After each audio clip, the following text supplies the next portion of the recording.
குருப்யோ நமக. மீன லக்னத்திற்கான கிரக சேர்க்கை, யோகமான கிரக சேர்க்கை அப்படின்னு பார்த்தீங்கன்னா சந்திரன் பிளஸ் குரு, செவ்வாய் பிளஸ் குரு.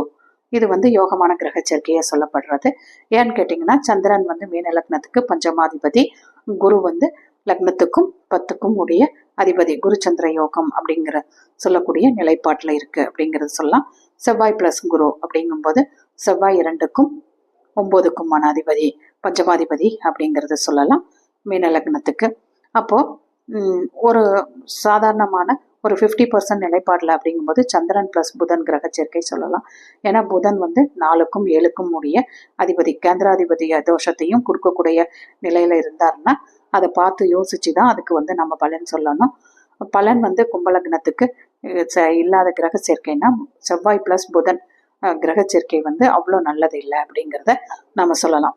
இதில் பார்த்தீங்கன்னா கும்பலக்னம் அப்படின்னு எடுக்கும்போது சூரியன் வந்து 6ஆம் அதிபதியாக வர்றாரு. அதனால அந்த லக்னத்துக்கு சூரிய திசை அப்படிங்கிறது ஒரு இக்கட்டான சூழ்நிலையில் மட்டும்தான் நன்மையை செய்யும். சுக்கிரன் அப்படிங்கும்போது 3க்கும் 8க்கும் உடையவராக வர்றதுனால சுக்கிரன் எந்த கிரகங்களோட சேர்ந்தாலும் அது வந்து அவ்வளோ சிறப்பான பலன்களை செய்யறது இல்லை அப்படிங்கிறது தான் ஒரு உண்மையான நிலைப்பாடு.